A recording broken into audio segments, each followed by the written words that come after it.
We know we could hang with anybody now. We know how good we are, and you know, if we keep playing hard, that teamwork is what the key to our game is. A lot of teamwork, and that's what we do. 3-time All-Pac-10, just an absolute star. She just got better and better, and when you talked about U of A, you talked about Polkey. You didn't talk about U of A, you talked about Polkey. So the scouting reports would come out, and it would be all about Polkey. You would say, okay, these are the things you have to do. And it would always come back to what you had to do to try to stop Polkey. Low left, high right. She's like a female Shaq. Polkey was such a special person to me that in the time that I knew her, even though it was only a few years, when she unfortunately passed away, in honor of her, I put a P on my arm where I had my tattoo to represent Polkey, because that's what type of person she was, and that's how much I liked and cared about her. I mean, I've never ran or been a day without my bracelet on.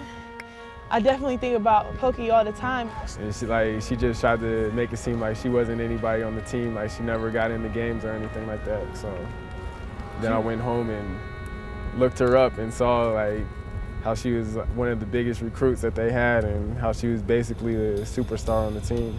Polk was Arizona's all-time leader in block shots, rebounding average, and double-doubles. That's 10 points and 10 rebounds in a game. She was a defensive machine. She moved quickly for a big girl. She was Pac-10 Freshman of the Year. She was on the U.S. national team. She was a 3-time All-Pac-10 player and a Kodak All-American. She had some academic, I don't want to say issues, but maybe the academic standards at UCLA were a little more difficult. But as we recruited her, I mean, you could tell she was from a tough environment, maybe didn't have a lot growing up. I got to know Polkey pretty well, and she was just a great girl. One of the kind of girls that just, if you ever got to meet her, she just lightened up your presence. And if you really want to look, she may be one of the best girl basketball players ever. She never got to fulfill the talent, the talent level. She never got to reach the where she was going to go with life. We knew that she was going to be a professional, a star, and we never got to see that accomplishment. Also, the amount of people that she touched here at Hanford High, if you would have went to her funeral, or I'm even getting goosebumps thinking about it, you can see on my arms there. It was a Monday morning, and Shawntinice Polk was on her way to practice. She was walking into McHale Center,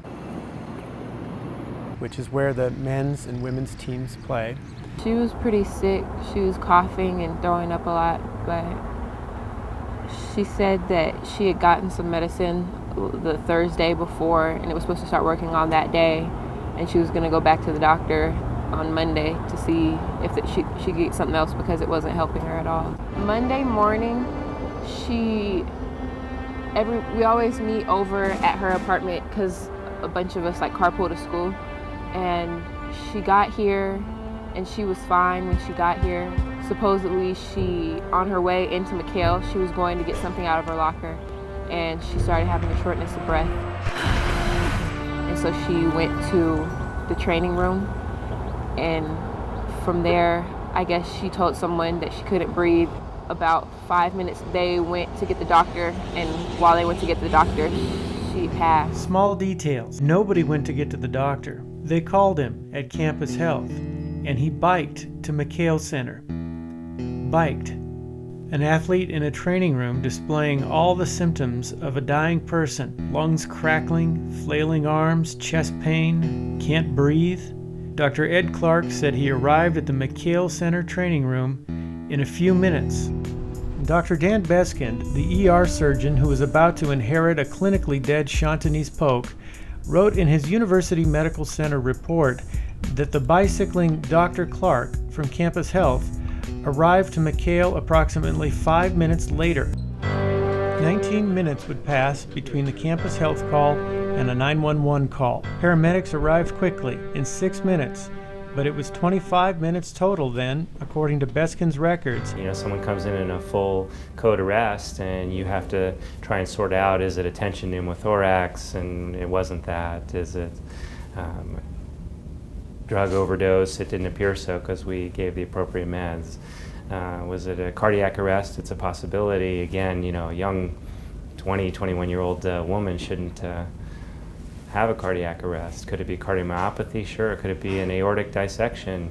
It could be. You know, can it be a blood clot? Yeah, it could be either in the coronary artery, or it could have been some type of central problem in her brain. But you know, again, we're trained to run through this differential and figure out and try and eliminate the reversible causes. You know, I think it had been a fairly long time when she arrived here. You know, we've had some great saves in our day, and we wish that this was one of them. I personally wish. Again, I was so depressed for weeks on end after this case that I hardly could drum up enough strength to come back to the emergency department and do another shift.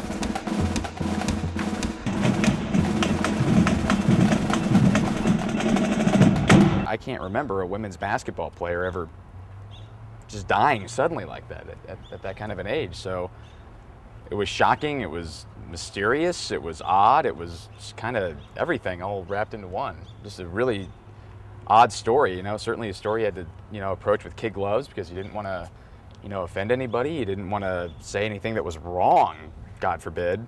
And it was tough to deal with.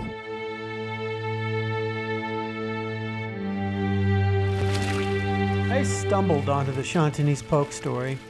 3 days after her death, I saw a woman who looked like her walk into the Sheraton next to campus. The University of Arizona had picked up the tab for everything, she told me, and I wondered why, in all the media reports I'd read and seen, no one had talked to the family, and why the university said her divorced parents just couldn't get along. I was sitting in the newsroom at the ABC affiliate in Tucson, the TV station, Channel 9. And we hear the police scanner all the time. And it announced that a University of Arizona athlete, a basketball player, had died. And that gets your attention because you don't hear that very often. So immediately I wanted to know why.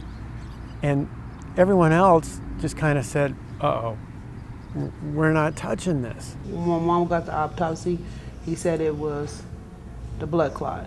And then, I don't know if it was the same doctor or whatever, but then it was her asthma. Because something about a breathing treatment she went and had before. So, but I mean, you know, that's not fair. You're giving us two different answers. No one can give us a damn answer on how our sister passed away. But you know, everybody's up in our face, someone's, oh, they're sorry, you're sorry. They're not sorry when you're not telling us anything. If she had asthma that bad, she shouldn't have been playing college basketball. The University of Arizona athletic director at the time was Jim Livengood. When Livengood found out I'd interviewed the family, he called station management where I worked and urged them not to air the story, saying I was driving a wedge between the university and the family. The initial autopsy report was shrugged shoulders, we don't know, horrible tragedy. Dr. Eric Peters was the county medical examiner who ruled that Polk died of a blood clot in the lungs. Polk had 2 knee surgeries, one of which was 6 months before her death. Peters was quoted as saying it takes days, weeks, or even months for some clots to form. But he ruled that Polk's clot was likely genetic and didn't come from her surgery, based on the type of surgery that she had. What kind of surgery she had was within the capsule lining itself, like the cartilages and ligament type things. So it wouldn't even involve the vessels, and you couldn't consider any type of surgery as a contributor from that sense either. Was it arthroscopic surgery? I believe so. Yeah. I don't recall exactly. That would be a small incision? It would be a small incision. She did have a 4-inch scar on her knee. That was the left knee. So, in fact, it probably wasn't arthroscopic. It probably was a little bit more significant, this surgery. I don't recall exactly what the procedure was. Peters' ruling effectively took media scrutiny off of the University of Arizona. Well, why wouldn't anyone look into it in the first place? Because it's the whole athletic department. It's not just the women's basketball team. if you upset the wrong person, you could lose your football credentials. You could lose your men's basketball credentials, and that isn't a good idea in Tucson, Arizona. The saddle makes it's so big that it actually makes a saddle around both the pulmonary arteries. So is that what that means? Yeah. I wonder what that meant. Yeah, and that means that they're huge. I mean, she didn't have it. Once that thing broke loose, it was absolutely tough. Livengood told reporters they were insensitive to even ask about Polk's medical history and said, what if it was your daughter, even though the family wanted the case discussed openly. The university claimed HIPAA kept it from discussing details with the family. Well, it's the Health Insurance Portability and Accountability Act. And Dr. Jane Orient has read every word of it. HIPAA privacy rule, yes. This is the HIPAA privacy rule. Highlights, and I've submitted comments on it. And it can be used as a pretext for keeping information from families. So we searched HIPAA for an afternoon, and Dr. Orient concluded what she already knew, that if the family wanted medical information given out, the university had no reason not to give it. After she passed away, the University of Arizona did everything it could to keep the campus health records from becoming public. Aren't they required by law to release the records? Well, see, we have to run it through our attorneys first for deceased patients. Well, see, like, first of all, I have to send it to them to get it approved by them. If you have any questions, I'm more than happy and free to go ahead and give you their phone number, and you can talk to them if you like. You guys said it would take about a week. It's been about a month. Yeah, that's what I thought, but I didn't realize, that all this stuff came up, and I'm really sorry. I apologize for the holdup. You can talk to Vicki Gotten. And she's a University of Arizona attorney? One of our attorneys here, There is a release signed on this for the medical records by the mother. Right. I've seen the release, and I've seen exactly what you wrote, and I need to talk to whoever it was that you talked to at Campus Health, because my understanding is that this has already been taken care of. So, well, who was it that you spoke with? Liz, and she just told me that they can't do anything until I talk to you. Well, I will call Liz myself. Do you have that number? Campus Health? You're the attorney at the University of Arizona? I am. And you don't have the number for Campus Health, but I'll give it to you. When they called me and told me, oh, you got to come down, you got to go to court for this, I said, what? What are y'all trying to do? The thing of it is, like I said, I had to send the paperwork to them, and then from there we have to wait and see, what the process is. Is this standard with every patient or just this? Just with the deceased patients. Huh. The statute of limitations was a big deal, and that meant the patient and her family had only a certain amount of time to file a claim against the university. That statute of limitations runs, and if the university can beat that, they don't pay. 1 month went by, and they wouldn't respond to the family's request. I bought the family a fax machine so they could fax back and forth all their written requests. 2 months went by. 3 months went by. Still no Campus Health medical records for the family. She had a lengthy and a troubled medical history while at Arizona: concussions, multiple knee surgeries, coughing up blood, high fevers, asthma, repeated shortness of breath, dizziness, migraines, chest pain, low back pain, ovarian cysts, strep, oozing discharge from an arm, chronic cough, severe abdominal pain, obesity, iron deficiencies, and high red blood cell counts, among other problems. Repeatedly, after being seen by Dr. Porter, Donald Porter, and other Campus Health doctors, Polk was rushed back onto the court. In one Campus Health record, 9 months before her death, after a week of chronic coughing, repeated shortness of breath, and noted difficulty breathing even while resting, and vomiting, it was observed that Polk was a, quote, healthy female in no apparent distress. Dr. Porter was her primary care physician through that period. Well, the way our training room is set up is that oftentimes the athletes, for their orthopedic problems, will see the athletic trainer. And then for the medical problems, they'll see me for those things. So chances are, if she was having some leg pain and she was on that one visit on the 5th, I think, or the 6th, she would have most likely told that to the athletic trainers. Is there a line of communication between the athletic trainer and yourself? Do they communicate with you if they have concerns about anything? If they have concerns, they do, and evidently they didn't think that was a concern because that wasn't communicated to me. That afternoon, Dr. Nisbet noted an H next to Polk's red blood cell count for high. High red blood cell counts are a known clot indicator. In Porter's follow-up assessments just days later, he noted hemoglobin balance problems, scalp swelling, but no high red blood cell counts.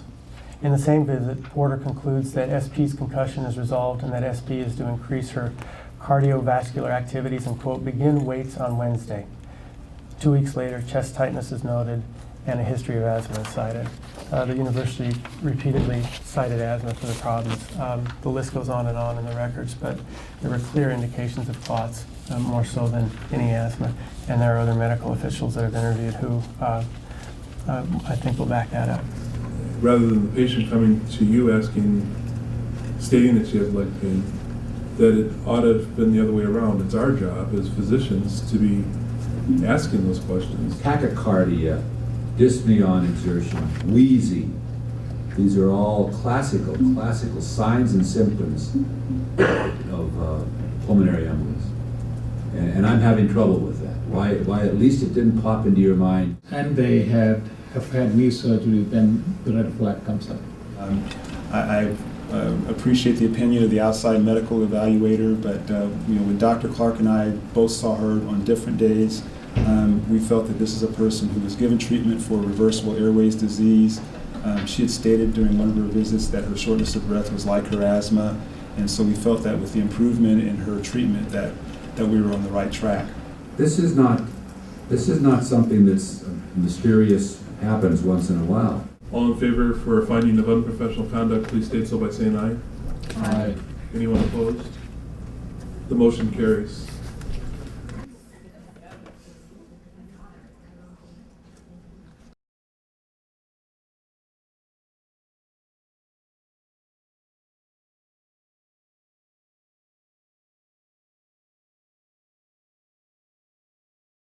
Is there anything we can learn from losing her? I mean, she's dependent upon all of us with her care. She's overweight. Do we look back? Do we assess and say, oh, could we have done anything different? Or, just from a physical standpoint? I think the answer is no. She developed a blood clot in her leg. That can happen and does happen. It tends to happen more for big people than it does for little people. But there are many people in our society that are not in the kind of physical condition that Polkey was in.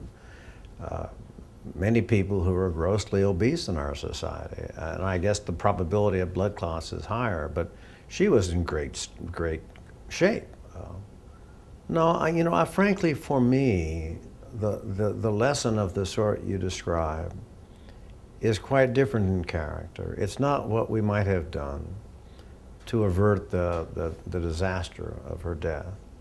It is just the reminder that life is precious.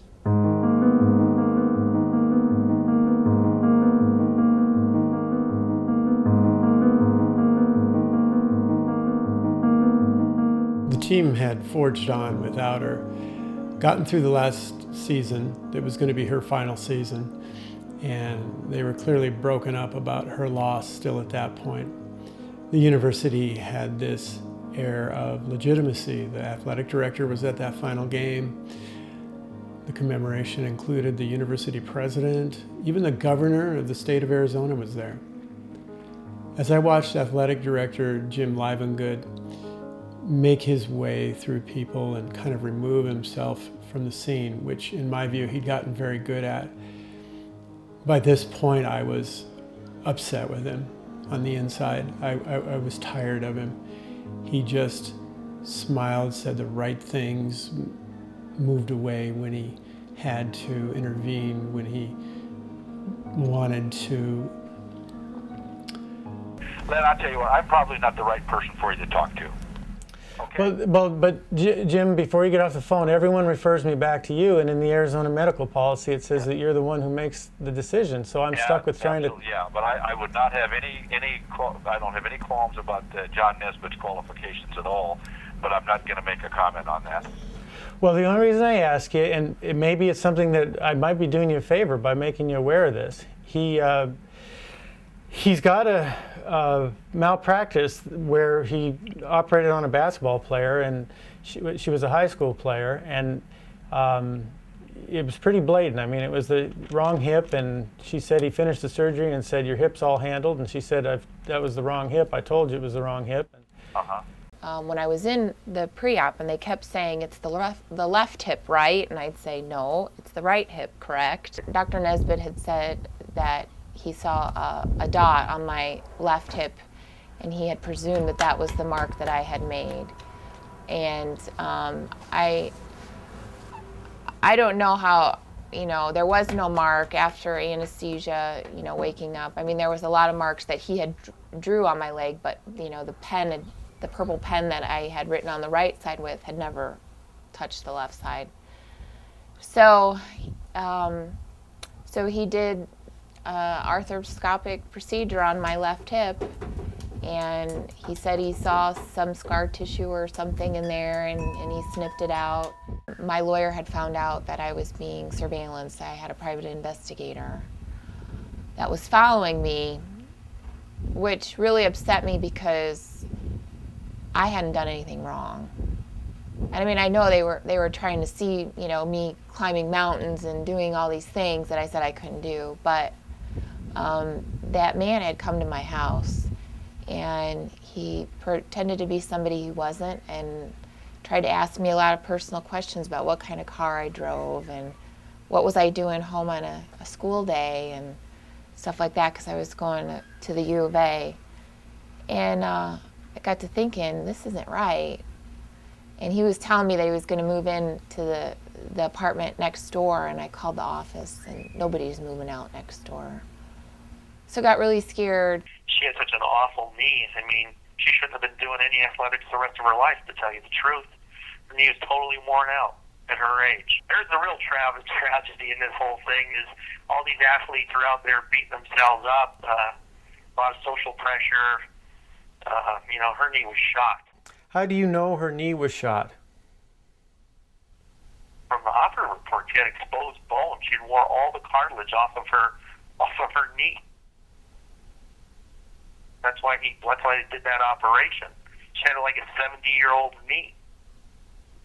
We license 18,125 physicians in Arizona, and perhaps we have a total of under 400 come to medical board meetings in a year's time, and of that, perhaps 80% of those cases are dismissed.